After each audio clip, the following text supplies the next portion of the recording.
Ya parece que volvimos todos por extraño, Que con las disculpas del caso. decía que teníamos plan de contingencia y no funcionó, porque la realidad es que yo soy coanfitriona y se cayó igual todo. Bueno, ¿seguimos? Por favor, Susana, ya estamos grabando nuevamente. Bueno, entonces, repasando un poco, ¿no? Los eventos que suelen ser los más frecuentes y ante los cuales, digamos, queremos prepararnos, ¿no? Usando este curso y estas herramientas. Algo que es muy habitual porque todos nuestros países tienen mucho transporte de materiales peligrosos. Recordemos que cuando hablamos de materiales peligrosos hablamos de un universo de 9 clases de peligro que define Naciones Unidas, empezando por la clase 1 de explosivos, la clase 2 de gases, la clase 3 de líquidos inflamables, donde tenemos la mayoría de los combustibles que se usan para el transporte automotor, que los vemos todo el tiempo circulando por calles y carreteras. La clase 4 de sólidos inflamables, la clase 5 de oxidantes, oxidantes desde el oxígeno hasta el peróxido de hidrógeno o el nitrato de amonio, la clase 6 la de los tóxicos y los patogénicos, la clase 7 de los radiactivos, la clase 8 de los corrosivos y la clase 9 de todo aquello que no podemos clasificar en ninguna de las 8 clases anteriores, que lo llamamos misceláneo.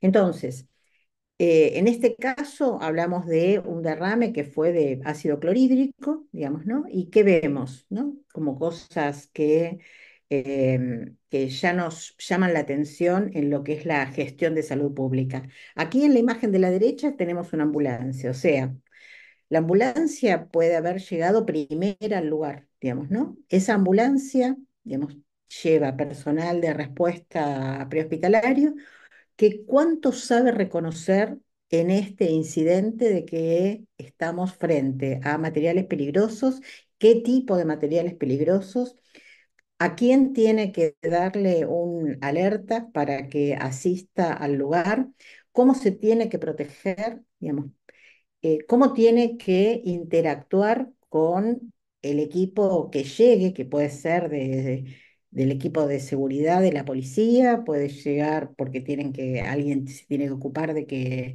no se acerquen personas curiosas que aumenten el problema. Van a llegar los respondedores, en este caso los bomberos, puede llegar protección civil si hay que evaluar la necesidad de comunicarle a la gente que se quede resguardada en el lugar o que se haga una evacuación masiva porque esos gases quizás son muy peligrosos. ¿Quién va a llamar a un centro de información para que aporte, digamos, datos sobre las características de la sustancia, cuáles son los peligros, qué es lo que habría que hacer? Por lo pronto, en la imagen de la izquierda vemos que el vehículo, el camión, lleva identificación, ¿no? Lleva dos identificaciones. Una es una figura, un pictograma que, digamos, si lo viéramos con más detalle, veríamos que es un cuadrado apoyado en un vértice, ¿sí? Que tiene la parte inferior negra, la parte superior blanca, que seguramente tenga un 8 abajo. El 8 no se está, o no, digamos, eso depende de cómo cada país reglamenta. El 8 es de la clase de corrosivos, dijimos que era ácido clorhídrico. Y ese pictograma, que es apenas una imagen, es para que cualquiera que lo vea reconozca, digamos, en un pictograma negro y blanco con un poquito de detalle uno podría ver una mano y un tubito que nos está diciendo que es corrosivo para la piel y para los metales. Y abajo un número, que es el número que le da Naciones Unidas para poder buscar en alguna base de datos o en un manual de bolsillo que suelen llevar los bomberos y a veces también las ambulancias, cuál es la sustancia específica para poder solicitar más información. ¿Qué otra cosa vemos acá? Vemos que los bomberos se quedan a una distancia prudencial, están esperando alguna indicación para ingresar o no a la zona. Esos gases en principio los vemos y si tenemos el anuncio de que estamos frente a un corrosivo, sabemos que eso nos puede quemar, por lo tanto no nos podemos acercar si no tenemos un equipo de protección personal adecuado y esto es otro de los elementos importantes para tener en cuenta en la planificación de la respuesta. Em, Entre los equipos de protección vemos que hay equipos de protección de piel y hay equipos de protección respiratoria. Acá uno de los bomberos lleva un equipo respiratorio autónomo, esto es un cilindro de aire comprimido que le permite manejarse de manera independiente del ambiente, ¿no? Entonces puede ingresar en una atmósfera peligrosa porque tiene su suministro de aire. Sabemos que esto siempre se hace de a dos personas, digamos, ¿no? Porque digamos, alguien tiene que poder auxiliar a un compañero que sufra un incidente, digamos, en la travesía y que por otro lado estos equipos tienen una autonomía que puede variar entre los 20 minutos y la hora, dependiendo de lo moderno del equipo. Entonces, situaciones, ¿sí?, ante las que nos tenemos que preparar. Esto ocurrió también el año pasado en Buenos Aires y nos encontramos también frente a un evento en una autopista que terminó con 4 bomberos internados, ¿no? Digamos, los bomberos tuvieron quemaduras, tuvieron lesiones también por irritación. El cletodín es un fitosanitario que, digamos, tiene efectos irritantes, no es un producto excesivamente tóxico, digamos, en cuanto a su toxicidad sistémica, pero vemos que aparece acá el Centro Nacional de Intoxicaciones, digamos, como también un actor importante en la respuesta al incidente. Pero cuando hablamos de incidentes químicos, no solamente estamos hablando de estos que son los que en general rápidamente vienen a nuestra mente, sino que también un incidente químico puede ser un brote de intoxicación. Puede ser, por ejemplo, este caso que es muy reciente, porque es de hace pocos meses. Acá la pantalla me tapa la fecha. 8 de agosto del 2024, miren, del mes pasado. Esto ocurrió en Perú, 100 personas que, digamos, nadie muy grave, desmayos, mareos, falta de aire, aparentemente una intoxicación de trabajadores en una empresa agrícola, digamos, que estaban aplicando fitosanitarios. Pero aunque los casos no sean extremadamente graves, digamos, 100 personas en una localidad intoxicadas con una sustancia química, digamos, ¿no?, por intoxicadas, em, son digamos, son un colapso del sistema sanitario, requieren, digamos, ¿no?, una gran cantidad de recursos para la atención. Podría ser que necesitaran algún antídoto específico, podría ser que necesitaran exámenes de laboratorio, requieren una investigación del brote epidemiológico, requieren un protocolo de manejo de esa intoxicación y nos preguntamos, digamos, cuánto de todo esto había sido previsto, digamos, ¿no?, como para que el tiempo de reacción, el tiempo de organización, de manejo, sea efectivo, ¿no? En República Dominicana, el año pasado, explosión, posterior incendio en una zona comercial, 34 muertos, decenas de heridos, ¿sí? Habían involucrado gases inflamables, sobrecalentados. Em, y este episodio trajo, digamos, ¿no?, a la memoria de los medios de comunicación un montón de eventos previos, ¿sí?, que habían ocurrido también, ¿no?, con un tanque de GLP, digamos, en un laboratorio de química, una detonación, explosión e incendio, y nos vamos remontando 2016, 2009, la explosión de un polvorín en el 2000.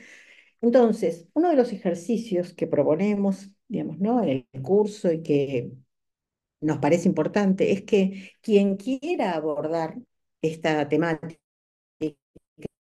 y empezar a desarrollar, aunque sea un esbozo de un plan de contingencia, ya sea de un hospital, de un municipio, de una provincia, de un país, para este tipo de eventos, una cosa importante es recabar los antecedentes.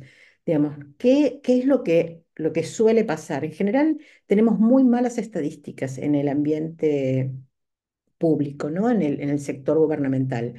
Pocos se han ocupado a lo largo de estos años de generar un registro nacional de incidentes con materiales peligrosos o un registro municipal de incidentes con materiales peligrosos. Con suerte tenemos algo de vigilancia de intoxicaciones, pero no tenemos registro de incidentes con materiales peligrosos. En el curso proponemos un modelo de registro porque hemos desarrollado con el tiempo distintos modelos de registros de incidentes con sus planillas, con sus sistemas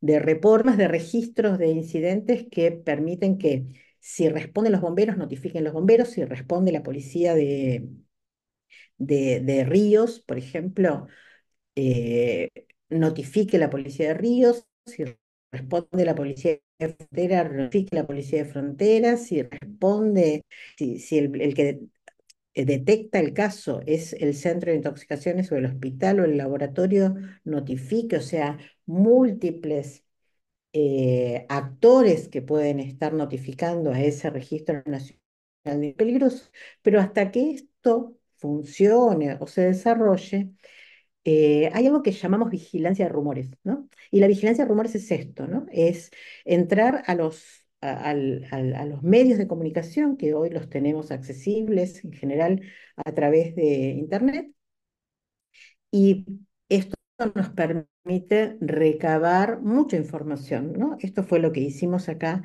por ejemplo, para este caso. Un incendio en el mayor vertedero América Latina también es un incidente con materiales peligrosos. ¿Por qué? Porque si bien esto no va a tener, en general no tiene ni etiqueta ni identificación, no lo vamos a encontrar identificado como ese transporte que veíamos de ácido clorhídrico, sabemos que en estos vertederos hay un montón de productos químicos.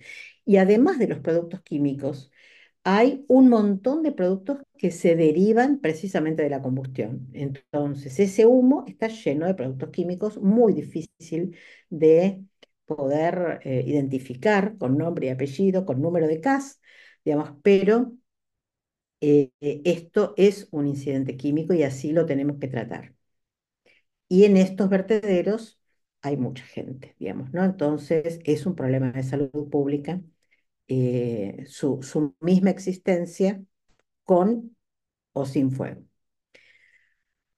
Hace poco, en marzo de este año, en la provincia de Santa Fe, en Argentina, a un hospital llegó un trabajador rural que había hecho una tentativa suicida con un fitosanitario, un órgano fosforado. ¿Y qué pasó? 15 integrantes del equipo de salud terminaron internados, ¿sí? Este caso se va a presentar en el Congreso la semana que viene, en el simposio CIPSA-HAZMAT, em, porque este también es un tema de incidente con materiales peligrosos y hay muchísimos casos reportados en la literatura de personal de salud que ha sido víctima por un mal manejo de los residuos de un lavado gástrico, de la contaminación secundaria por los pacientes que vienen contaminados. ¿Por qué? Porque se les derramó un producto sobre la piel o porque, como en este caso, el paciente lo ingirió, digamos, pero quizás vomitó, su ropa venía impregnada con el producto, o en el momento de hacerle un lavado de estómago, o en el momento de que el paciente vomita en la sala de guardia, en este caso en el shock room, los residuos quedan ahí, nadie les presta atención y el lugar tiene muy mala ventilación. Son estos hospitales nuevos que prácticamente son herméticos y solamente funcionan con sistemas de ventilación artificial. Y, digamos, quedaron internados. Entonces, em, ¿cuáles son los tipos de incidentes químicos, digamos, a los que nos proponemos dar respuesta con estos planes de contingencia de salud pública?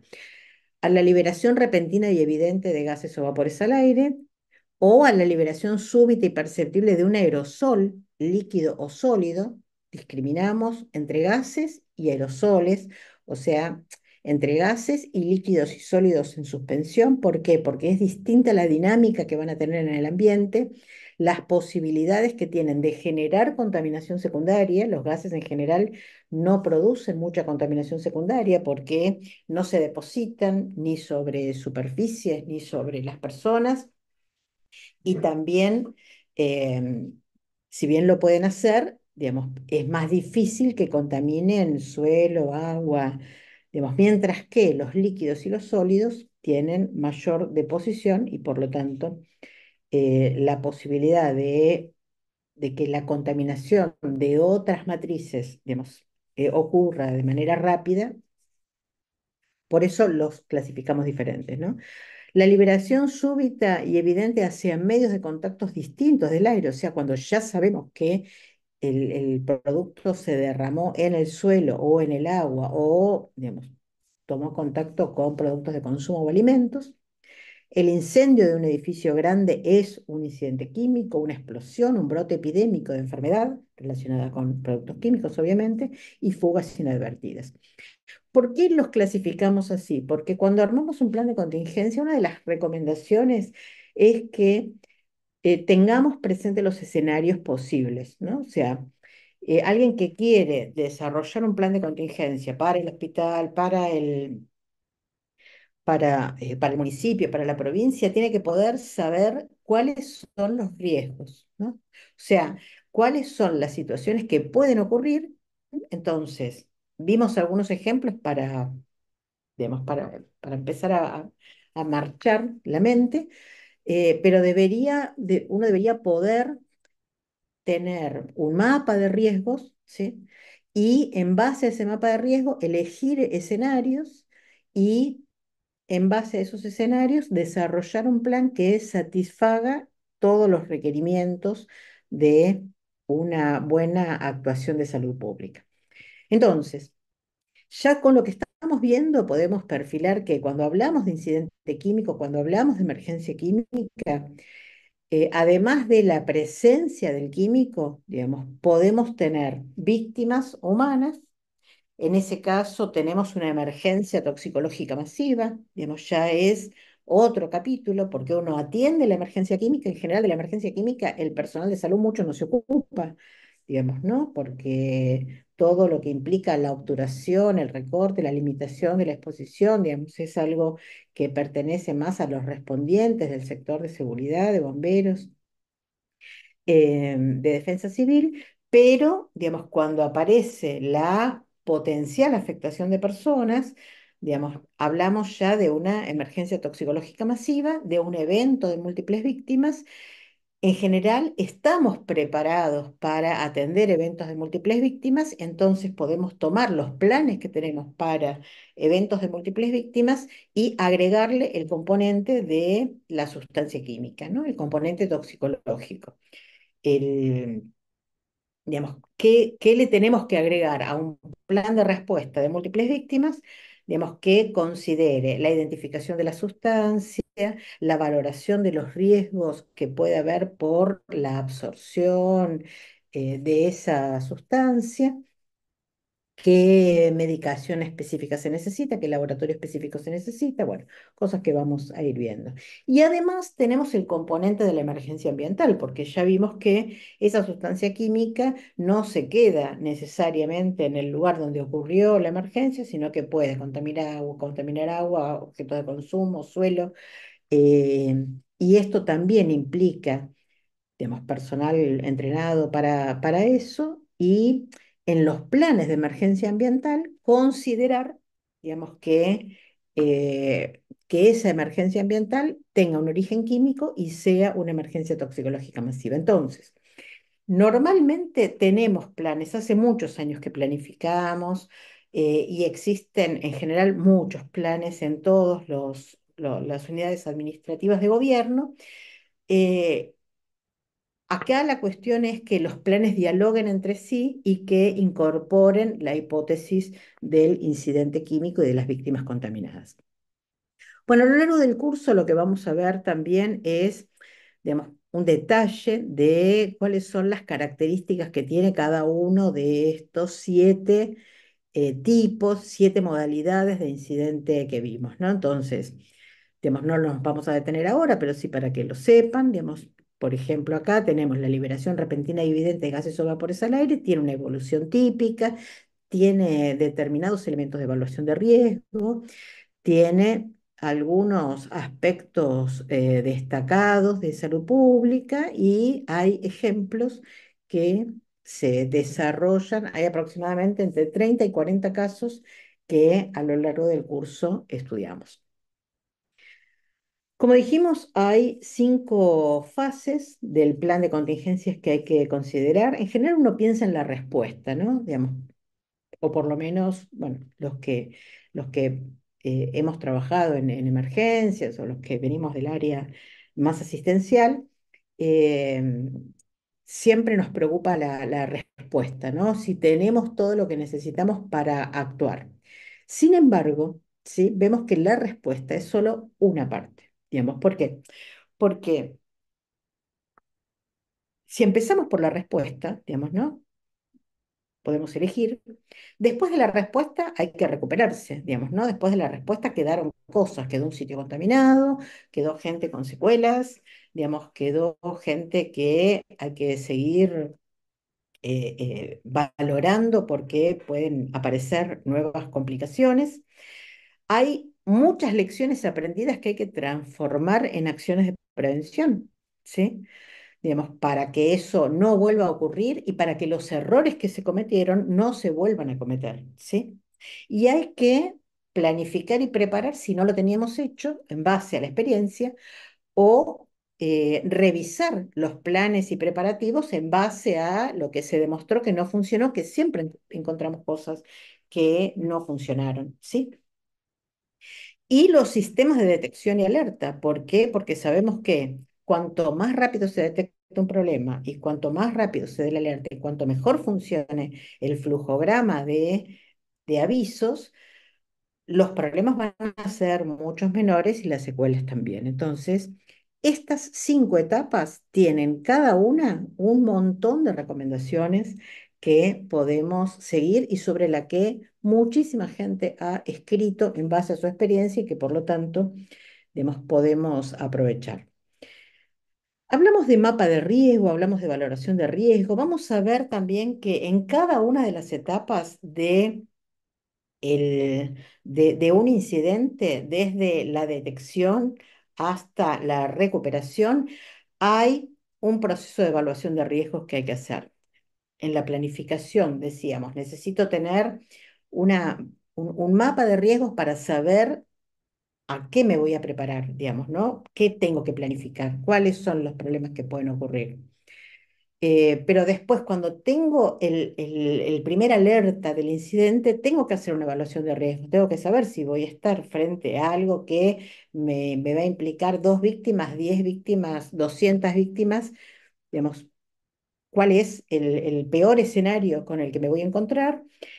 Y en la etapa de recuperación también tengo que hacer una evaluación de riesgos porque tengo que pensar, bueno, lo que ahora quedó, digamos, como contaminación, eh, cuáles son los problemas que puede generar. Esta evaluación de riesgos tiene un procedimiento que al comienzo de la década de los 90, un poquito antes, digamos, se desarrolló muy bien para evaluar nuevos productos que ingresaban al mercado y hoy la usamos eh, digamos, para valorar riesgo de sitios contaminados y de este tipo de eventos. Ayer, en el curso del doctor Díaz Barriga, habló de los basureros digitales y introdujo muchos elementos de la evaluación de riesgos, porque en definitiva basureros digitales son sitios contaminados. También hablamos de productos químicos, o sea que nos vamos cruzando con los temas. Y el doctor Díaz Barriga ha sido como un pionero en lo que es la evaluación de riesgos de sitios contaminados en toda nuestra región, por eso siempre lo cito. Y tiene, bueno, digamos, es una metodología que implica etapas conocidas. Y lo que les quiero decir es que vamos a ver, esto se ve en el curso con bastante detalle, que también se asocia con elementos de gestión y con elementos de comunicación, y también vamos a abordar estos elementos de gestión y de comunicación.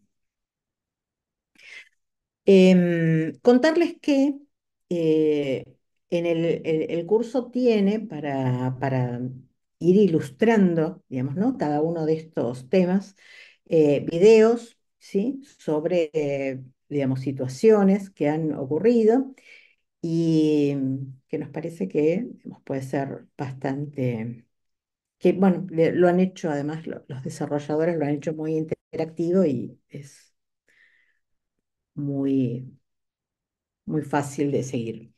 Tiene podcast, entonces hay algunas cosas, digamos, esta posibilidad de hacer un curso multimedia, digamos, ¿no? Donde uno lee, hace un ejercicio, responde una pregunta, digamos, el sistema le dice si es correcto o es incorrecto, después escucha un podcast, permite, digamos, que se haga llevadero, ¿no? Las 70 horas del curso. Y tiene una cantidad de materiales que se descargan. Acá los vemos cómo se despliega una lista de documentos de soporte. Hay aproximadamente 100 documentos de soporte de todo, además del texto que leemos aquí, 100 documentos de soporte que uno los puede ir cliqueando, digamos, ¿no? Leyendo en línea o descargándoselos en su ordenador, en su computadora. Estas manitos, ¿no? Que aparecen aquí en la pantalla nos indican que ahí hay un texto para descargar, y si no, en este listado de recursos que se despliega, también hay textos para descargar. Por eso digo, el curso nos da elementos, pero nos deja también un montón de material para seguir trabajando. Y tiene, bueno, como decíamos, muchos ejercicios de práctica cada vez que termina un módulo para, para fortalecer los aprendizajes y, bueno, también para la evaluación. Y como decíamos, bueno, estudios de casos, ¿no? El primer caso, quizás el caso más emblemático, que despertó, digamos, ¿no? La conciencia sobre lo devastador que puede ser un incidente químico, es el caso de Bhopal, que casi todos lo deben conocer, pero bueno, digamos, alguno que es muy nuevito. Esto ocurrió en 1984 y en Bhopal había 900.000 habitantes en ese momento. Hubo una fuga en un tanque de Union Carbide, y el isocianato de metilo, digamos, ¿no? Que es un intermediario de la síntesis del insecticida carbarilo, se liberó y esto generó miles de víctimas, ¿no? Em, el análisis de ese caso nos muestra que falló todo, ¿no? O sea, fallaron los sistemas que tenía la empresa, falló el análisis de riesgo, falló la instalación, el uso del suelo, digamos, ¿no? Los permisos dados por el gobierno, los controles. Hubo una cantidad de circunstancias fortuitas, ocurrió de noche, la gente estaba durmiendo, la vulnerabilidad de la población era muy alta, vivían en casas, digamos, que no tenían ninguna posibilidad de limitar la exposición. Bueno, digamos, y todo esto, en general, bueno, es objeto de análisis de los cursos, de los casos. Em, vemos, digamos, ¿no? El ciclo de gestión del caso en estas 5 etapas y tratamos también de identificar las acciones a desarrollar dentro de cada una de esas etapas. Y como les decía, bueno, esto, el sistema nos va diciendo si respondemos en forma correcta o incorrecta y en todo caso nos invita a volver a hacerlo. Bueno, y ya que estábamos hablando de Bhopal, entonces acá dejamos el concepto, ¿no? La fuga del isocianato de metil, un depósito de la fábrica de plaguicidas, 3.800 muertes inmediatas, miren, 15.000 a 20.000 muertes prematuras y 500.000 personas expuestas al gas, ¿sí? Después, cuando hablemos un poquito de la fase de recuperación, vamos a ver que Bhopal tiene mucho analizado en 20 años después, 40 años después, porque digamos, al día de hoy todavía hay víctimas que están esperando algún tipo de resarcimiento de las lesiones que ocurrieron en aquella época. Bueno, otros eventos, Seveso en Italia, 1976, dioxinas, la fábrica de 245T. No hubo muertos inmediatos, pero hubo 3.300 animales muertos y 80.000 animales sacrificados. El incendio de un depósito de agroquímicos en Basilea, que implicó la interrupción del suministro de agua potable, daños ecológicos, 500 kilómetros de contaminación. Tokio, la liberación deliberada de gas sarín, digamos, ¿no? En un atentado terrorista, apenas 12 muertos, digamos, ¿no? Pero miles de personas afectadas y los hospitales colapsados. Muchísimos errores que se cometieron, el personal no descontaminó a las víctimas, digamos, una gran parte de los heridos fue personal de salud, ¿no? Atendiendo a las víctimas que no estaban descontaminadas. 1999, 24 niños fallecidos, más de 20 intoxicados porque se contaminaron con paratión en un desayuno en una escuela. Paratión, un insecticida organofosforado, uso de envases vacíos de plaguicidas, 3 muertos, 10 hospitalizaciones. Porque digo, como ven, algunos no son eventos multitudinarios, quizás tampoco han sido eventos extremadamente graves, si bien tres casos letales es importante, pero me interesa ver la diversidad, ¿no? Estos son casos que trabajamos en el curso, que están desarrollados desde el manual de OMS y que lo que permiten es ver, digamos, cómo un plan de contingencia tiene que poder asumir estos distintos escenarios, ¿no? Desde el terrorismo hasta una intoxicación presuntamente alimentaria donde hay un producto químico involucrado. Una nube tóxica en Buenos Aires, en el puerto, en el año 2012, que implicó 500 personas atendiéndose y descontaminándose en los centros de intoxicaciones y en los hospitales del centro de la ciudad.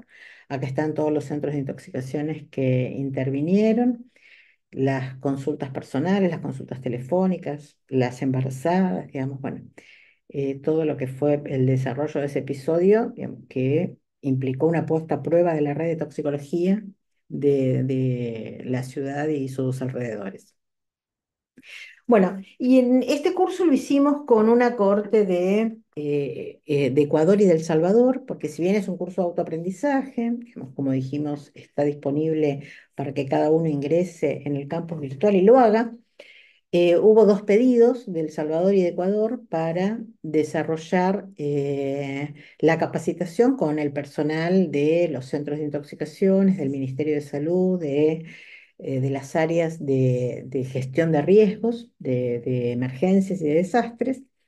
Y una de las cosas, digamos, interesantes que se va a presentar ahora también la semana pasada, la semana próxima en el Congreso, es que Ecuador se dio cuenta de que no tenía estadísticas de eventos que hubieran ocurrido de este tipo, y entonces desde la universidad lo que hizo el Centro de Intoxicaciones, digamos, en la Facultad de Farmacia de la Universidad Central, liderado por Judith Venegas, y con sus colaboradores, hicieron un relevamiento de toda la información disponible en medios de comunicación y artículos de prensa en general de los 10 años, desde el 2013 al 2023.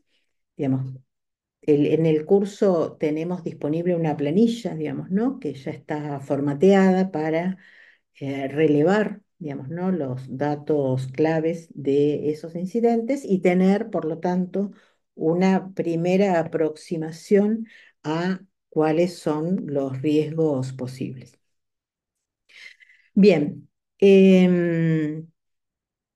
una cosa interesante es ver que, y también, digamos, trabajamos bastante con esto a lo largo del curso, cuáles son las responsabilidades de las distintas, de los distintos sectores que intervienen en la gestión de un incidente químico. ¿Por qué? Porque decimos que muchos ya tienen planes, digamos, ¿no? Pero quizás esos planes están recortados, esos planes son acotados más que recortados. En general, en nuestros países, una empresa o un transportista, digamos, cualquier operador de sustancias químicas, en cualquier momento del ciclo de vida de esas sustancias químicas, en la producción, en la importación, en el transporte, en la comercialización, en el uso, en la disposición final de los residuos, en el reciclaje de distintos, de distintos componentes, el- pueden tener, digamos, un plan de contingencia y para aprobarlos, para habilitarlos en su quehacer, en general el gobierno les exige que tengan un plan, digamos, ¿no? Que tengan un plan para la fábrica, un plan para el depósito, un plan para el transporte.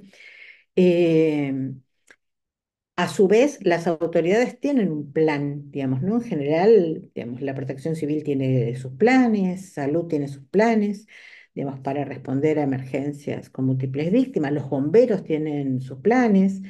A veces los sindicatos, los empleados, digamos, pueden tener sus planes. Las comunidades pueden tener sus planes, digamos, ¿no? Existe el Apple, después lo vamos a ver, digamos, es mucho más raro, pero las empresas, los transportistas, los depósitos, los sistemas de emergencias y los sistemas de salud, como decíamos, tienen planes. El tema es que tengan, ¿no? Incorporada la hipótesis química y que conversen entre ellos, ¿no? Y que contemple, digamos, el plan de una organización, de una institución, los planes del otro. Otra cosa que vamos a destacar es que tenemos obligaciones, ¿no? Tenemos obligaciones como países em, que digamos, que nos marcan que el plan de contingencia para atender la salud pública de un incidente químico, digamos, está prevista, digamos, ¿no? Las Naciones Unidas, la Organización Mundial de la Salud, desarrolló el Reglamento Sanitario Internacional en el año 2005, ya tiene varias actualizaciones, y este Reglamento Sanitario Internacional tiene un capítulo, digamos, para los eventos químicos, ¿sí? Y tiene un instrumento de autoevaluación para que los países, todos los estados partes de Naciones Unidas, presenten todos los años los avances que tienen y cómo están preparados para responder, para gestionar una emergencia química, ¿no? Es una de las capacidades que el Reglamento Sanitario Internacional le exige, ¿sí? ¿Qué es lo que exige el Reglamento Sanitario Internacional? Eh, con la base en que los eventos relacionados con productos químicos pueden constituir una emergencia de salud pública de importancia internacional y establece la obligación de su notificación oportuna y transparente y la evaluación de riesgos, eh,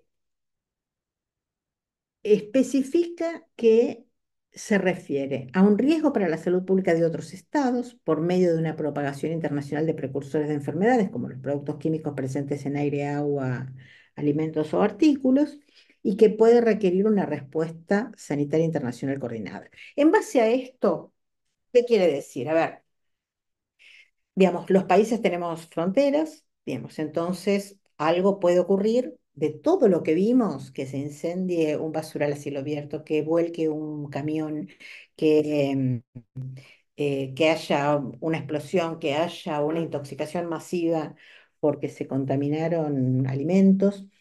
Esto puede ocurrir en una frontera, digamos, o sea, puede haber un riesgo para un país vecino. Cuando eso ocurre, hay que notificar a través del punto focal de Reglamento Sanitario Internacional del país a la Organización Panamericana de la Salud, a la Organización Mundial de la Salud. Pero también puede ocurrir que yo, si no tengo capacidad para resolver un incidente que me ocurre a mí, digamos, que no va a afectar a ninguno de mis vecinos, digamos, pero que a mí me está afectando y yo no tengo capacidad para el diagnóstico, no tengo personal entrenado, no tengo laboratorio, no tengo antídotos, no tengo todo lo que necesito para resolverlo. También puedo apelar al Reglamento Sanitario Internacional y pedir colaboración a la OPS, a la Organización Mundial de la Salud.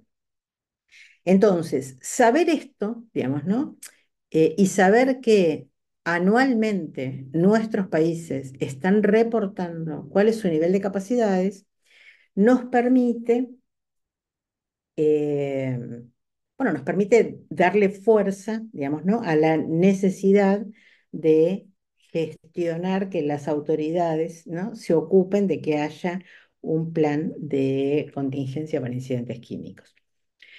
¿Qué es lo que dice el Reglamento Sanitario Internacional? Que hay que tener leyes apropiadas para la vigilancia y la respuesta, que hay que tener una estructura nacional coordinadora, no una nueva, digamos, ¿no? O sea, en general todos nuestros países tienen una estructura nacional coordinadora para emergencias, ¿sí?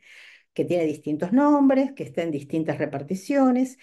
Lo que importa es que esa estructura nacional coordinadora de emergencias tenga un capítulo para los eventos químicos y tenga un capítulo para la salud de los eventos químicos, ¿sí?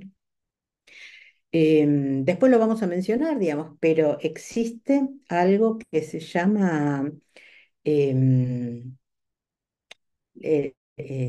la planificación multiamenaza, ¿no? Digamos, entonces, digamos, se ha trabajado mucho en planificación multiamenaza, los países han desarrollado, muchos en la región, su plan de respuesta a emergencias, a desastres, digamos, bajo un enfoque multiamenaza.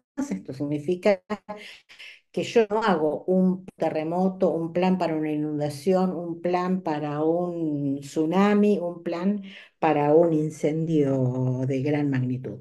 Hago un plan multiamenaza y a ese plan multiamenaza le dedico un capítulo de aquello específico para lo que tiene que ver con las inundaciones, porque en todos los casos va a haber personas afectadas. En algún caso habrá que evacuarlas para un lado, en otro caso habrá que darles algún tipo de protección. Los sistemas de alerta por ahí se pueden modificar, pero el sistema de comandos de incidentes quizás va a ser el mismo. Lo que pasa es que si se introducen químicos, tengo que tener en cuenta aspectos que no tenía si estoy hablando de una inundación.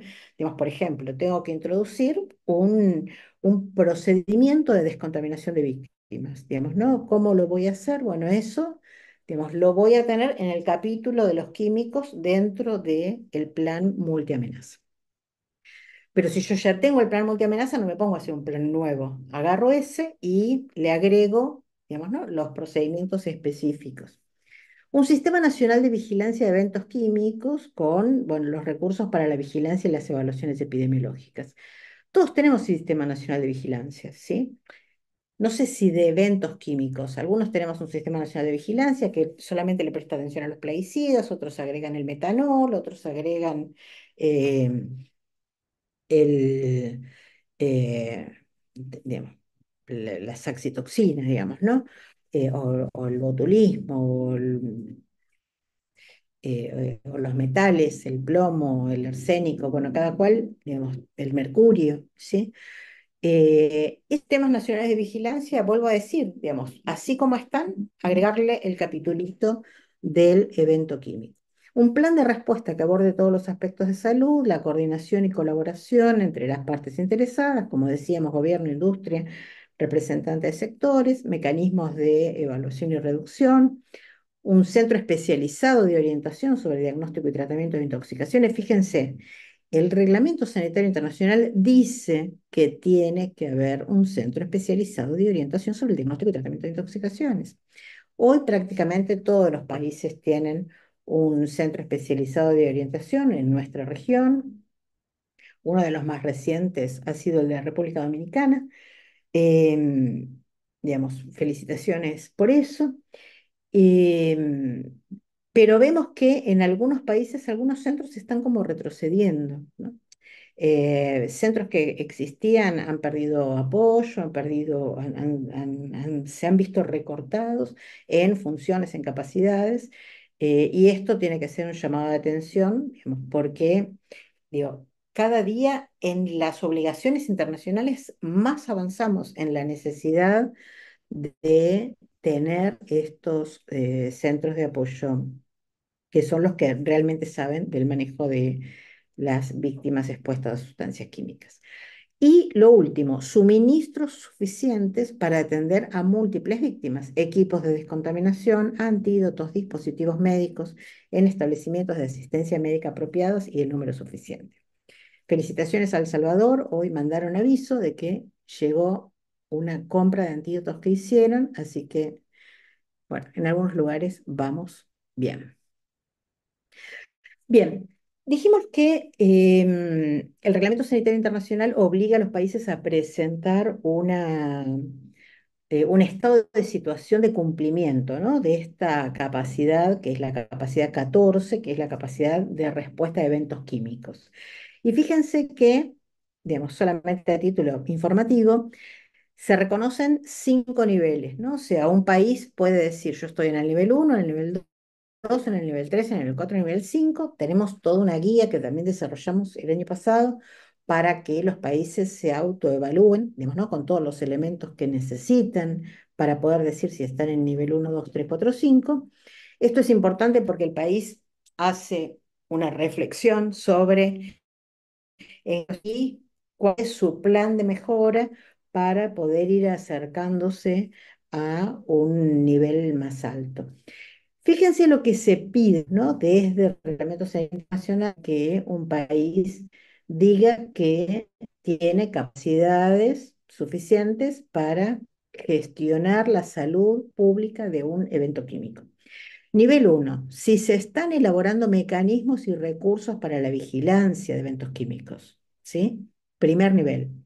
Segundo nivel, se dispone de manera ocasional de capacidad de vigilancia de la exposición, por ejemplo, un servicio de información toxicológica que funciona solo en horario de oficina o solo atiende a parte del país y existe de manera ocasional capacidad de laboratorio para detectar y cuantificar exposiciones a productos químicos clave de interés.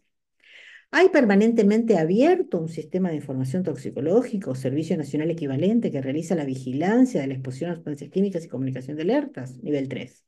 Nivel 4. ¿Tiene acceso a laboratorios con normas nacionales de calidad para detectar y cuantificar exposiciones a sustancias químicas importantes que pueden suscitar preocupación? Y el nivel más alto es, existe o está en proceso de establecerse un sistema integrado de vigilancia de salud pública vinculado a la vigilancia ambiental que recoge y evalúa datos sobre exposición a sustancias químicas procedentes de múltiples fuentes, ¿sí?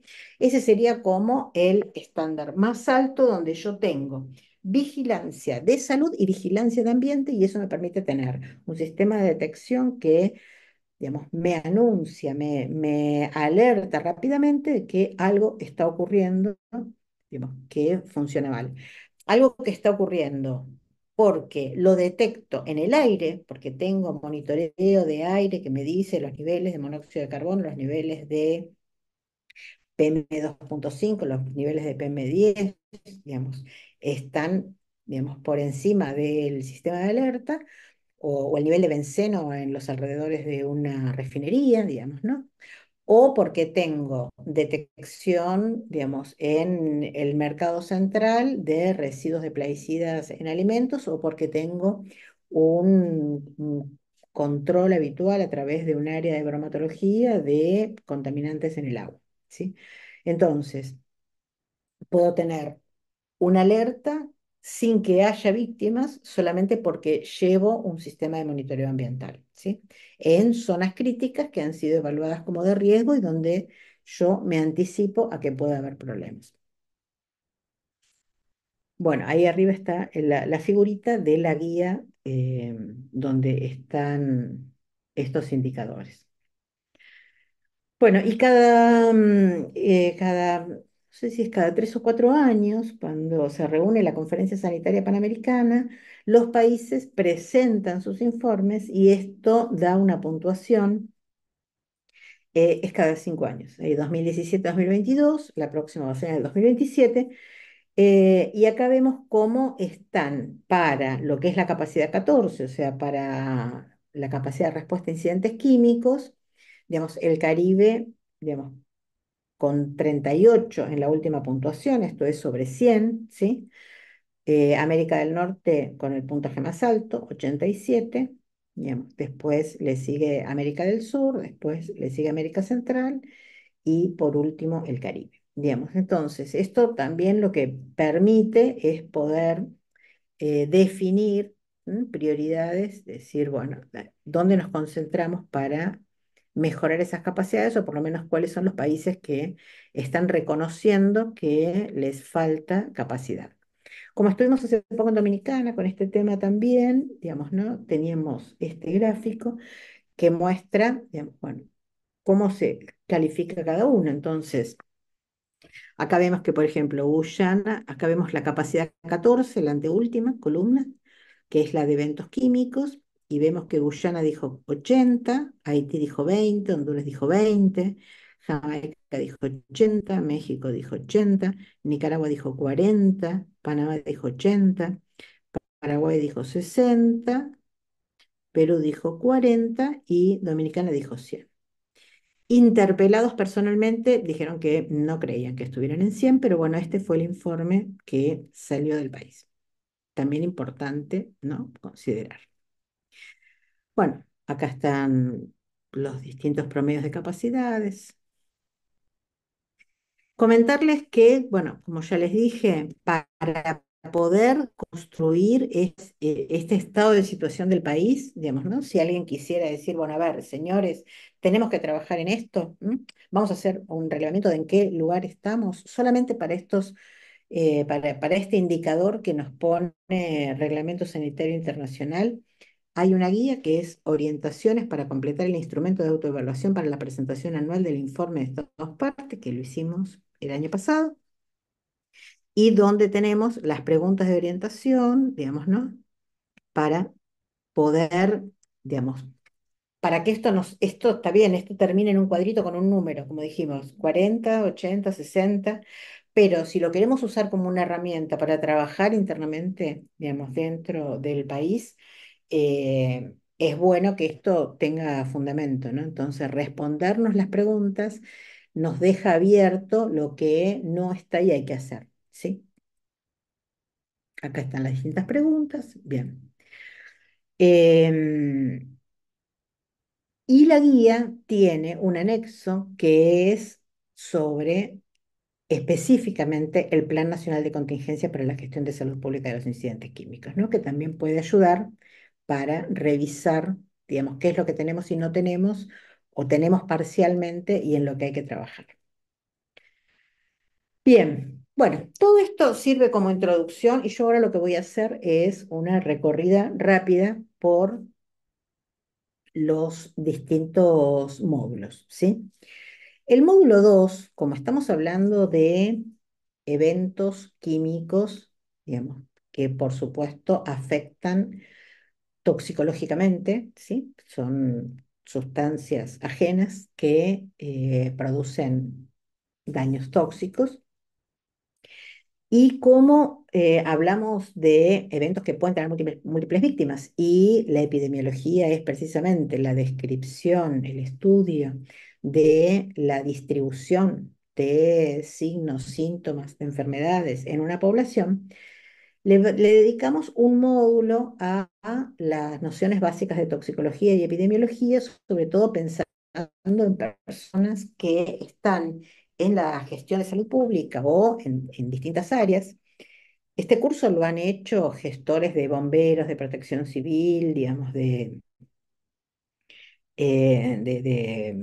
riesgos y desastres que no tienen ni siquiera que ver con la medicina, ni con la salud, ni con la bioquímica, ni con la toxicología, con lo cual, digamos, y han valorado mucho, ¿no? Digamos, la presencia de este módulo. Por supuesto que para los que son toxicólogos, que vienen de esta área, esto seguramente no les va a aportar gran cosa, pero, digamos, tampoco van a salir de acá ni toxicólogos ni epidemiólogos, pero nos da como un lenguaje común. Entonces, en este apartado, digamos, vamos a ver definiciones, conceptos, digamos, qué es toxicidad, qué es intoxicación, qué es exposición, qué es vulnerabilidad, cómo se conjuga esto para definir peligro y riesgo.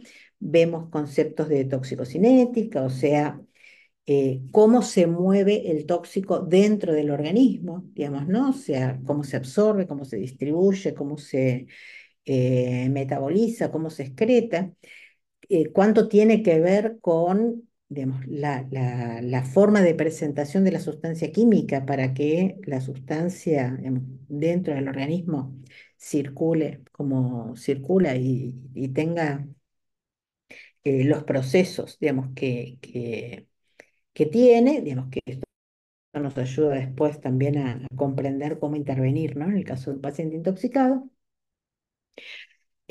También la toxicodinamia, ¿no? Los mecanismos de acción, las concentraciones de referencia, las dosis, desde la dosis letal 50, pero también las dosis de no efecto, ¿sí? ¿Por qué? Porque estamos hablando de algo también muy ligado a la toxicología ambiental, y hablamos del monitoreo ambiental y hablamos de la necesidad de saber cuánto de esos químicos están presentes en el agua, en el aire, en el suelo, en los alimentos, en los productos de consumo.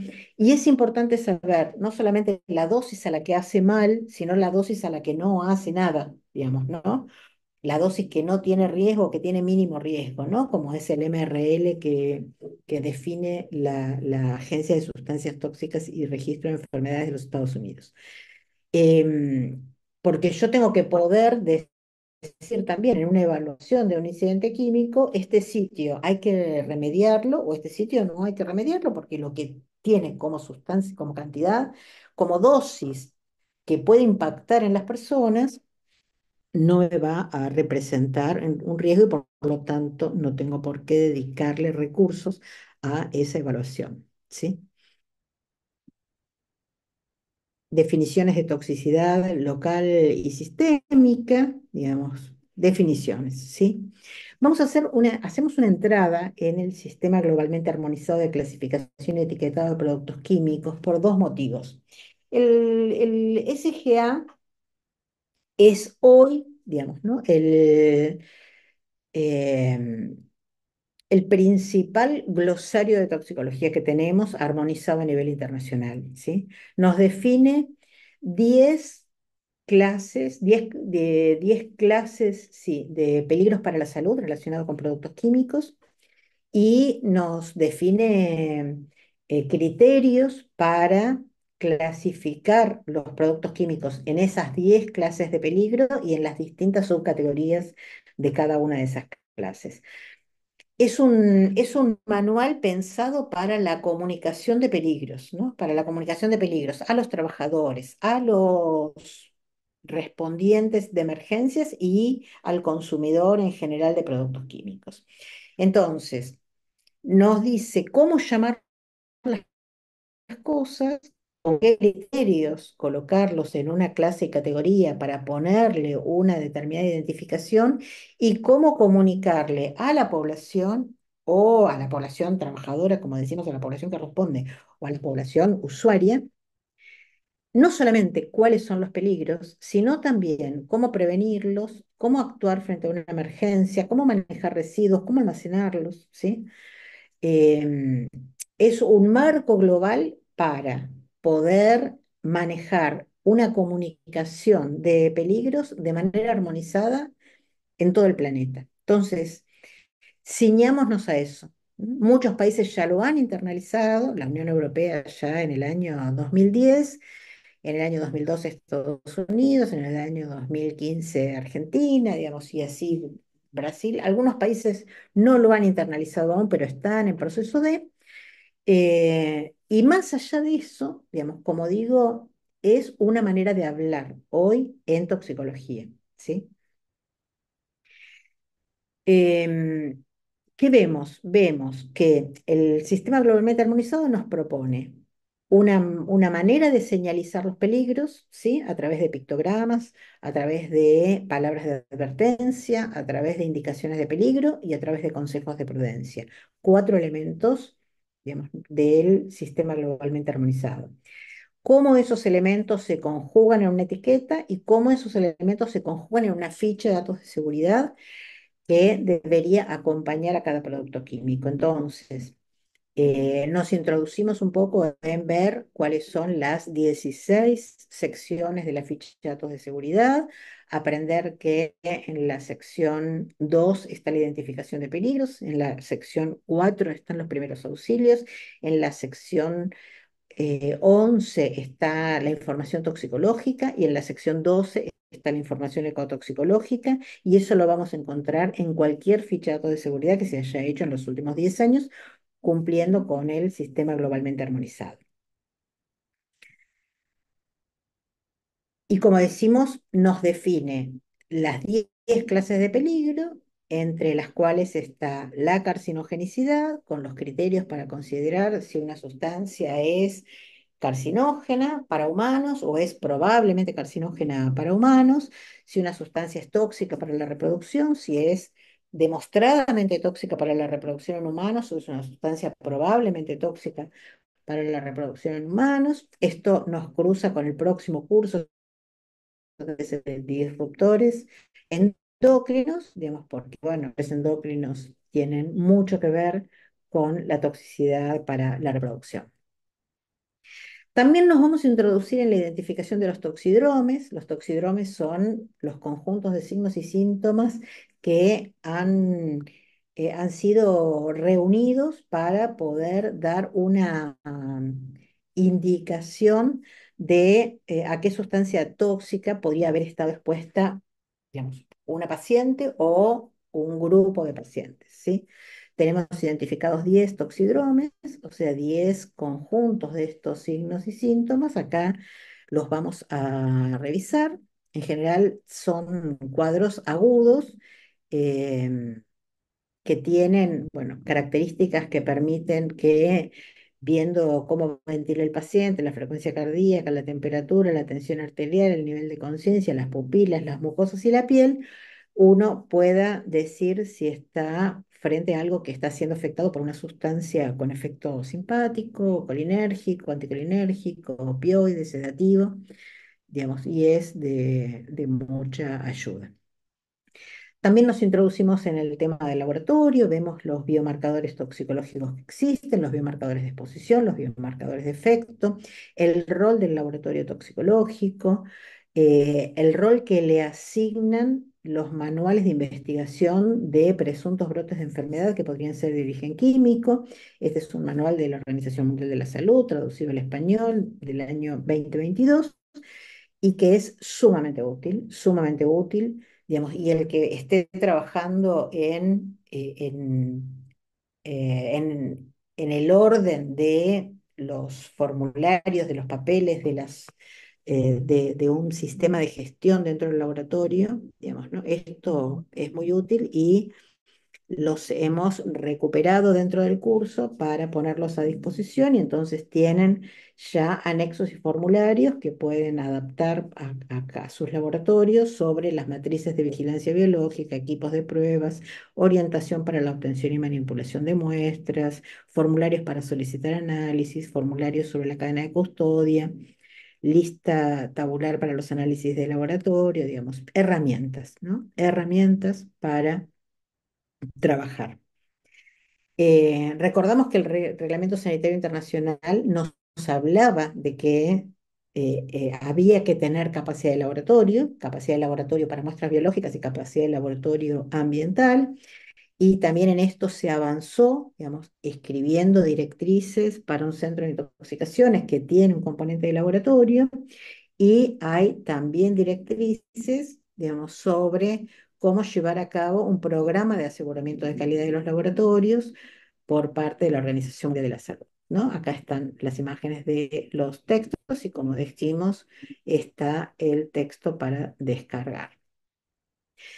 También abordamos la problemática de los antídotos, digamos, ¿no? Desde sus definiciones, qué es un antídoto, qué es un antagonista, qué es un quelante, digamos, para qué, cuáles son los listados de antídotos prioritarios, digamos, cuáles, digamos, hay que considerar tener de acuerdo a los consensos internacionales, y cómo elaborar un programa nacional de antídotos, ¿no? O sea, cómo poder definir qué antídotos necesito, dónde los necesito, porque no es, digo, los antídotos en general no son medicamentos de uso muy frecuente. Uno de los graves problemas que tenemos es que uno hace una inversión enorme para comprar antídotos y se vencen, y entonces la autoridad sanitaria nos dice, mira, yo necesito comprar antibióticos, no me vuelvas a pedir que te compre antídotos porque terminan venciéndose ahí en el depósito. Entonces, digamos, cómo hacer, digamos, una previsión racional. También hay que demostrar que a veces las cosas hay que tenerlas aunque no las vayamos a usar, porque si las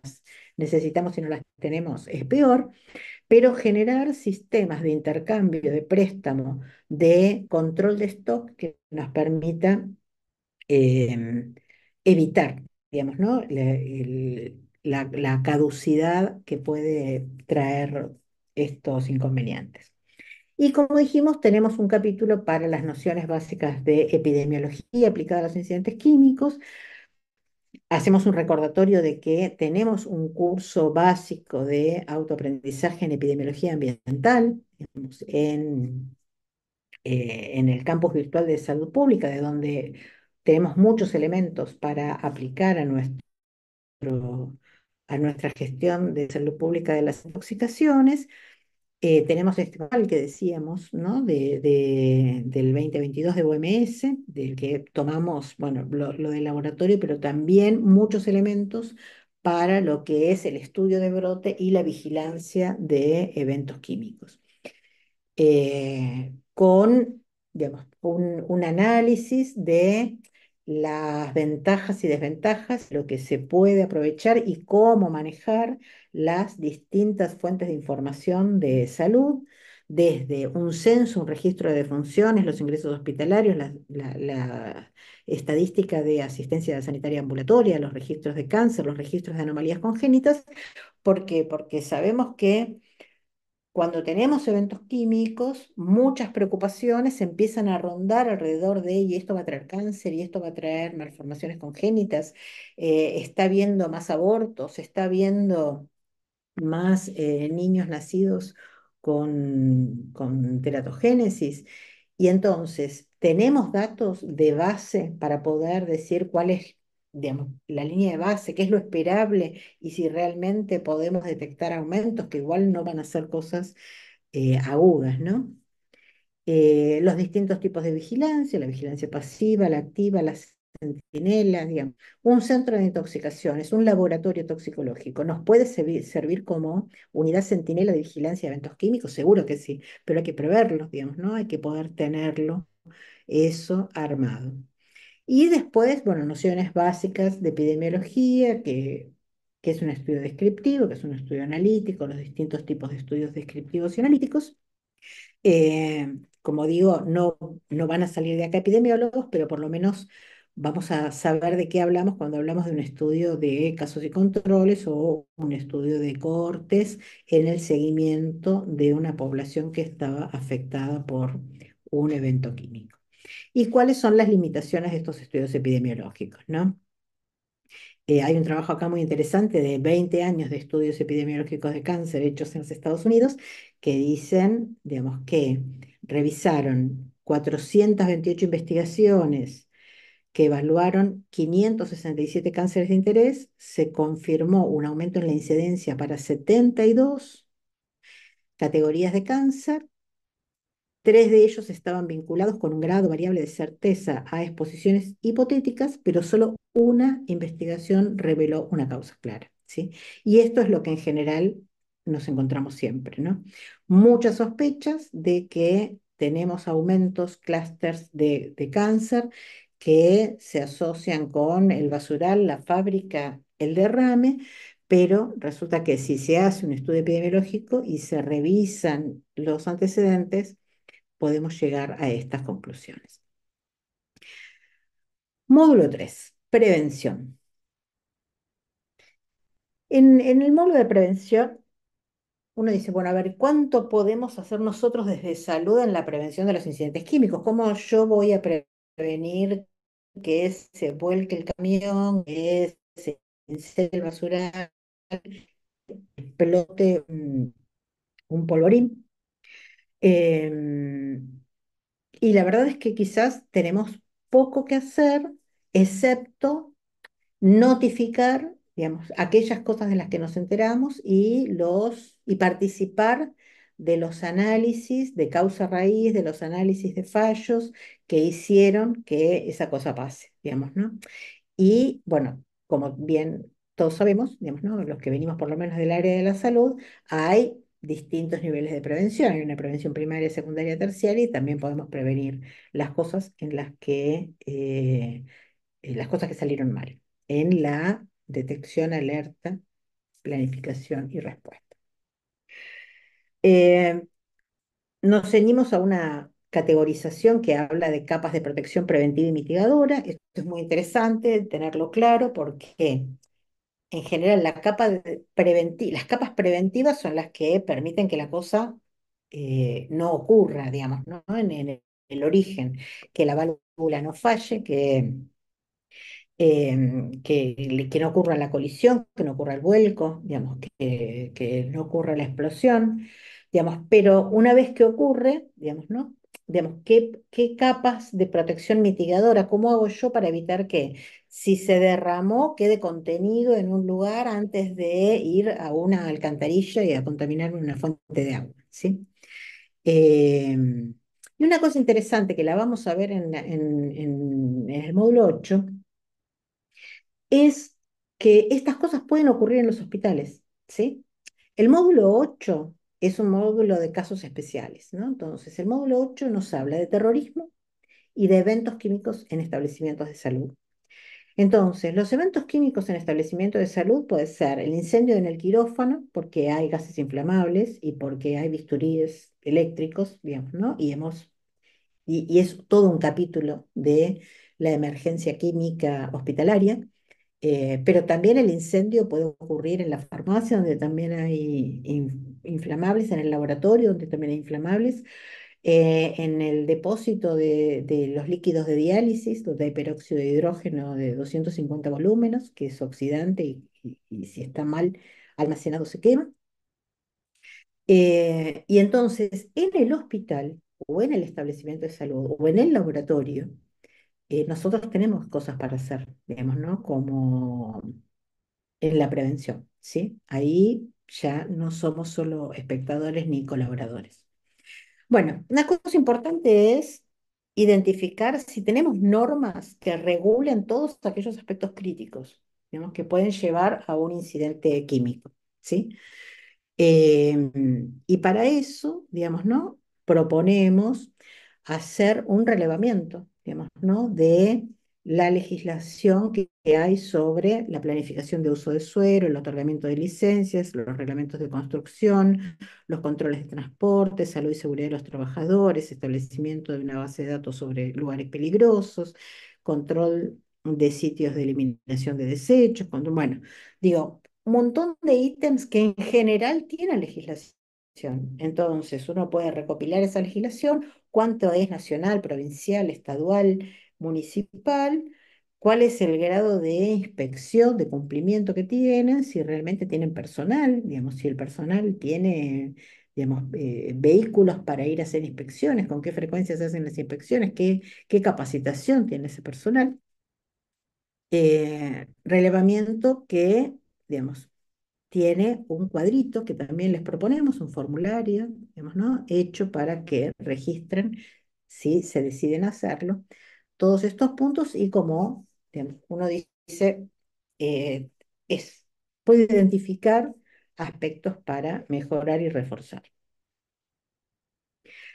¿Qué obligaciones internacionales tengo? Digamos, ¿no? Hay toda una agenda química internacional que nos obliga a tomar a tomar acción y a tener planes, digamos, con distintas sustancias. El convenio de Rotterdam para lo que es procedimiento fundamentado previo de comercialización internacional de productos químicos peligrosos, Estocolmo para los contaminantes orgánicos persistentes, Minamata para el mercurio, etcétera. Conocerlos, saber si están implementados, si están ratificados por el país, digamos, quién es la autoridad de aplicación. Algo interesante es que casi todos nuestros países, allá para fines de los 90, principios del 2000, hicimos un perfil de gestión de químicos, ¿sí? ¿Por qué? Porque, bueno, porque fue una colaboración de Naciones Unidas, vía UNITAR. No tenía nada de emergencias químicas, ese primer perfil que se hizo a fines de los 90, comienzos del 2000. Pero en el 2012 salió la segunda edición que tiene todo un capítulo, digamos, en el Perfil Nacional de Gestión de Químicos dedicado a la valoración de cómo estamos para responder a emergencias químicas. Entonces, alguien que quisiera, digamos, ¿no? También podría actualizar ese perfil viejo que ya tiene como 20 años y agregarle este capítulo, que ahí lo tenemos, es el capítulo 9 que lo pueden descargar acá cuando entren al curso. Y después tenemos los planes que promueve el PNUMA, el Programa de Naciones Unidas para el Medio Ambiente, que es el APEL, que es una sigla, digamos, en inglés que lo define como preparativos, eh, preparativos para emergencias químicas a nivel local. El Apple se desarrolló para polos industriales, para polos petroquímicos originariamente, y después se hicieron distintas derivaciones, y hay un Apple Puertos, hay un Apple Minería, hay un Apple Transporte, y es un proceso, una metodología de trabajo, digamos, que propone en 10 pasos, ¿no?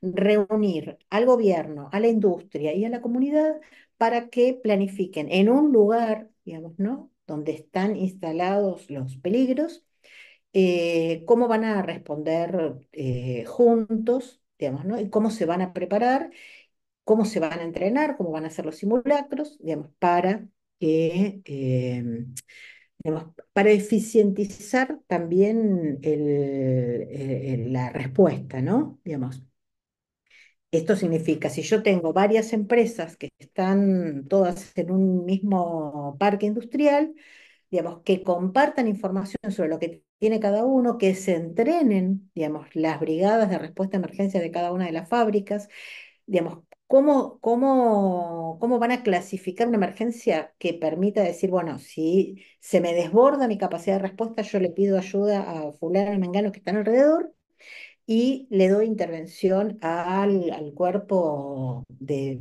la ciudad, cómo hacemos la comunicación, cómo ganamos la confianza como para que, por ejemplo, si tengo una emanación de gas cloro, de gas amoníaco, digamos que es muy peligrosa, cuando eso empieza a pasar, la gente no salga corriendo a buscar a los chicos a la escuela porque es más peligroso salir que quedarse en la casa, pero dejarlos en la escuela, si yo no estoy segura de que la maestra, la directora saben lo que tienen que hacer, digamos, no me va a dejar tranquila quedarme en mi casa y prefiero arriesgarme a respirar el cloro del amoníaco que está en la calle. Digamos, a esas cosas apunta este plan, donde se involucra la directora de la escuela, el club, la iglesia, la sociedad de fomento, el municipio y la empresa y los bomberos. Planificación y preparación, módulo 4. El tiempo dedicado a la planificación de contingencia equivale al tiempo que ahorramos cuando ocurre un desastre. Entonces, Lleva tiempo planificar, lleva tiempo, a ver, un plan uno lo puede escribir en una noche, ¿sí? Pero ese plan no sirve. Entonces, escribir un plan implica dialogar con todos los actores que van a estar involucrados, ¿no? Como decíamos, hacer conversar los planes y que cada quien haga lo que tiene que hacer, digamos, considerando la coordinación con los otros actores. De las cohortes que hemos hecho en estos 2 años, surgieron varios planes, ¿no? Que se los quiero mostrar porque, bueno, es un aliciente, digamos, ¿no? Que el trabajo con el curso permita desarrollar un plan de contingencia de salud pública ante incidentes químicos con cloro gas en una planta de tratamiento de agua potable en Ecuador. Esto fue a pedido de un hospital, digamos, ¿no? Que quería decir, digamos, cómo estoy preparado yo, porque tengo una planta acá de tratamiento de agua potable, todos los días llegan camiones con cloro, hay establecimiento, hay cloro, el cloro es un arma de guerra química, digamos, puede provocar muchísimas defunciones y lesiones, digamos. Y entonces, bueno, ¿cómo me preparo? ¿Sí? Un plan de emergencias de un aeropuerto de Venezuela, un plan de contingencia por potencial desembalse de una relavera en Perú, digamos. Estamos hablando de un desborde, de un dique de residuos de una mina, ¿sí? Esto lo hicieron unas alumnas del Ministerio de Salud de Perú. Un plan de contingencia para un laboratorio que se está inaugurando el mes que viene, digamos, ¿no? En una universidad en Rosario, y bueno, prepararon en el marco del curso el plan de contingencia para un incidente químico en el laboratorio de la plataforma de estudios ambientales. Bueno, y para esto, digamos, tenemos algunas conceptualizaciones en el marco del curso sobre cómo se activa la respuesta, cómo se desarrolla la respuesta y cómo se disminuye la respuesta, ¿no?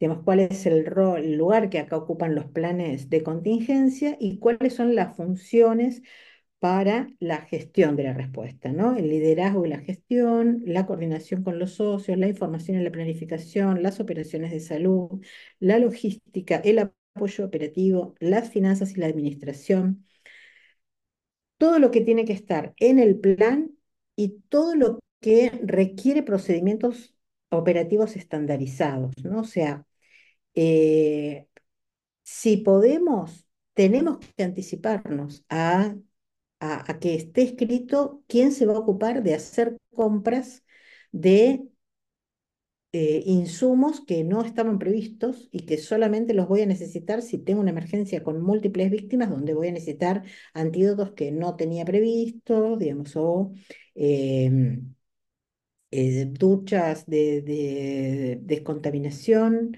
digamos, de dónde las puedo traer, dónde voy, dónde tengo, dónde hay carpas para descontaminar que las puedo hacer traer a la puerta del hospital, digamos, ¿no? Em, Cómo es el procedimiento, digamos, ¿no? Para armarlo, quién va a ser el responsable, cómo se va a armar el sistema de comando de incidentes. Y en este sentido hay, digamos, ¿no? Un esquema, que va desde el proceso para la activación de la respuesta hasta el proceso para la disminución de la respuesta, pasando por todas estas etapas que mencionábamos. Lo que está marcado ahí en color, en cada columna abajo, son aquellas áreas en las que detectamos que se requeriría un procedimiento específico. Por ejemplo, para la comunicación intersectorial en salud, ¿sí? Digamos, cómo, cómo se logra la coordinación entre el nivel prehospitalario, el nivel hospitalario, los distintos hospitales que puede haber en una región determinada, digamos, y la coordinación con quienes van a tomar las decisiones en los mandos superiores. La gestión de la cadena de suministros, ¿sí? Los equipos médicos de emergencia. Bien, todo esto está con detalle y también tenemos unas listas de verificación de los elementos mínimos para que si nos decidimos a escribir el plan de contingencia del hospital, del municipio, de la provincia, digamos, a medida que vamos completando, vamos tildando, digamos, ¿no? Aquellas cosas de las que tenemos información, de las que necesitamos información o que tenemos que prever. 5 minutos, Susana. Bueno, Bueno, gracias. li- sí, lista de verificación. Ah, porque querés dar lugar a preguntas. Bueno, como digo, hay una lista de verificación, las premisas.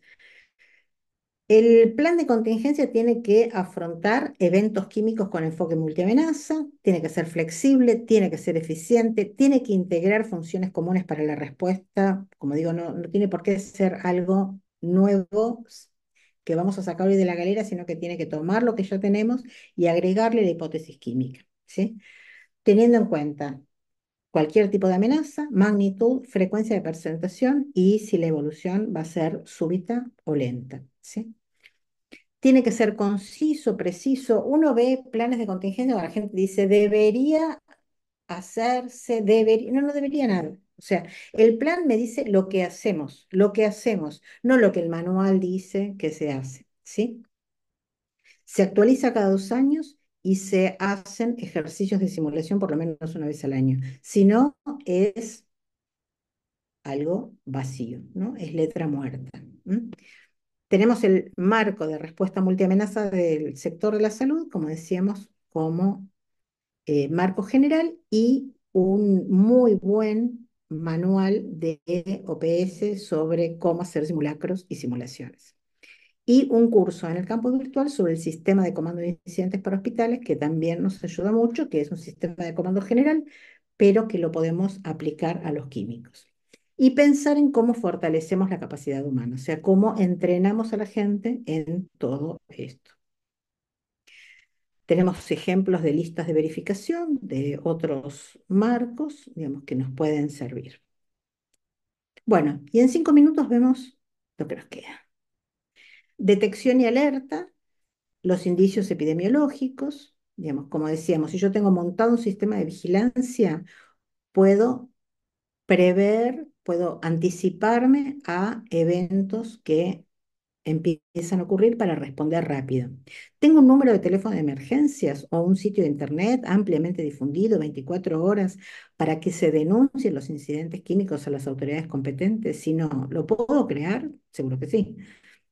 Establecer los métodos para detectar los incidentes químicos, la capacitación de los funcionarios, la vigilancia sanitaria y el sistema de monitoreo ambiental.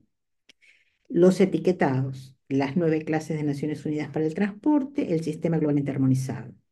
La capacitación en el reconocimiento de los incidentes químicos, la guía de respuesta a emergencias. Enseñamos en el curso cómo usar esta guía de respuesta a emergencias. Como el curso lo hicimos hace 2 años, era la guía 2020, hoy ya tenemos la guía 2024, pero no cambió casi nada. ¿Cuáles son los problemas que tenemos en los sistemas de vigilancia sanitaria de la población? Digamos, cosas que ya sabemos que pasan y por lo tanto cómo las podemos mejorar. Si tenemos equipos y técnicas de medición ambiental habilitados, digamos, ¿no? Dijimos que era importante la vigilancia de salud y la vigilancia del ambiente. ¿Cómo tenemos armados los canales de alerta? ¿Cómo nos enteramos en salud si esto lo detecta ambiente, policía, prefectura? ¿Cómo clasificamos la emergencia en grado 1, 2, 3, como para definir, digamos, quién va a intervenir y quién va a ser el responsable de la gestión? La respuesta tiene aspectos que son externos a salud, digamos, y aspectos que son de salud, que como dijimos, tienen que poder coordinarse y que implican desde la activación del sistema, suprimir el escape, que si el escape, el incendio lo tenemos adentro del hospital, ya es un problema de salud, ¿no? Em, Cómo suprimimos la liberación, cómo limitamos la exposición, cómo analizamos la necesidad de una evacuación, digamos, cómo incorporamos el tema de los evacuados dentro del plan de contingencia, la sectorización del lugar del desastre, dónde se ubica el personal de salud, dónde se ubica el personal de bomberos con todos sus equipos de protección especializados, cómo organizamos la descontaminación de las víctimas Hicimos una guía que también se publicó el año pasado, el anterior, sobre la descontaminación hospitalaria, cumpliendo con el índice de seguridad hospitalaria. Es una lista de verificación de qué tenemos y qué deberíamos tener para tener un área de descontaminación armada a propósito o previamente armada, los equipos de protección personal para el personal de salud, los niveles de operaciones en la respuesta desde, digamos, el nivel de mando y la comunicación, ¿no? Cómo elegir un portavoz que sea quien transmite la información necesaria. Y el registro, ¿no? El registro de las personas expuestas, que es una tarea básicamente epidemiológica. Para la recuperación, bueno, dijimos, el evento no termina cuando el incidente ocurrió, porque después puede quedar contaminación, quedan personas con lesiones, con secuelas, y esto implica registro, evaluación ambiental, aspectos de salud mental importantes, ¿sí? Evaluación de la exposición de la población a largo plazo. Dijimos que Bhopal lo podemos seguir analizando. Métodos para estimar dosis, o sea, cuánto realmente incorporó la gente de los tóxicos que estuvieron involucrados, cómo yo los puedo medir en sangre, en orina, en pelo, en saliva, y cómo hago la restauración del ambiente y evito la recurrencia, ¿sí?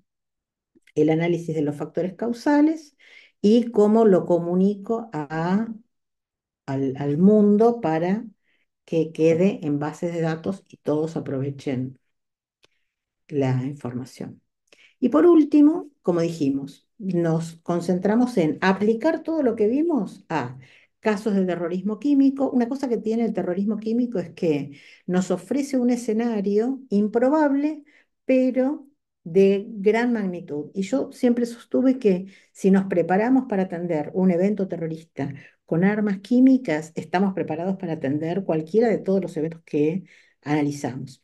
Entonces, cómo nos preparábamos, cómo usamos el reconocimiento de toxidromes, por Que- ejemplo, en un evento de estas características. Hay un videíto acá interesante, digamos, ¿no? De un journal England. Y bueno, y hay muchísimas cosas escritas, digamos, y recursos de distintos organismos internacionales. Y los incidentes en las instalaciones de salud, que ya los mencionamos. ¿Sabe su equipo cómo responder a un incendio en un quirófano? Programa de gestión de productos químicos en establecimientos de salud. Tenemos modelos de relevamiento químicos y de peligros químicos en los hospitales y, como ya dije, las orientaciones para la descontaminación.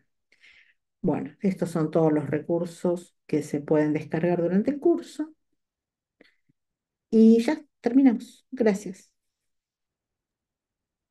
Gracias, Susana. Disculpa por ponerte a correr, pero ya nos quedan 5 minutos de esta sesión. Había una pregunta en el chat acerca de la clasificación que habías comentado con respecto a las sustancias, las mercancías peligrosas. Ya la respondimos. No tenemos más preguntas en estos momentos en el chat de preguntas y respuestas. A ver, déjame ver. Excelente presentación, profe. Un curso que es necesario hacer. Felicitaciones, gracias y abrazos. Yo sí quiero complementar algo. Tal vez no estoy totalmente de acuerdo con algo que dijiste, que los toxicólogos tal vez no quieran tomar este curso. Yo pienso que sí sería interesante que lo pudiéramos tomar. Es porque hay cosas que tal vez uno va perdiendo en la práctica porque va uno, en la toxicología a veces uno va tomando así un camino más que en otro y ese curso que abarca tantas cosas le permite a uno tal vez recordar algunas cosas y también los links que se colocaron son bastante interesantes de consultar. Hay cosas que están actualizadas, hay cosas nuevas, hay referencias a temas que vale la pena avanzar. Entonces yo pienso que podemos pedirle a la gente que si le llama la atención, es un curso ciclocrónico, se toma a su tiempo, lo pueden tomar. Hemos colocado en el chat el link directo del curso, voy a copiarlo de más arriba para poderlo compartir. Mm, no veo más preguntas en estos momentos.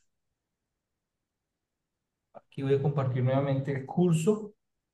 Y de todas maneras, los invitamos a entrar a la página del campus virtual de la OPS para mirar otros cursos asincrónicos que también Susana mencionó un montón, que son interesantes, el de epidemiología ambiental, el de sistema de comando de incidente para hospitales, que como mencionó Susana, tiene herramientas y estrategias que pueden ser aplicadas también para los temas de manejo de sustancias químicas en sus establecimientos o inclusive para el país. Y pues nada, charla súper interesante. Yo vuelvo a decir, el curso es un elemento muy interesante, da una virada de página a una necesidad que teníamos de reforzar.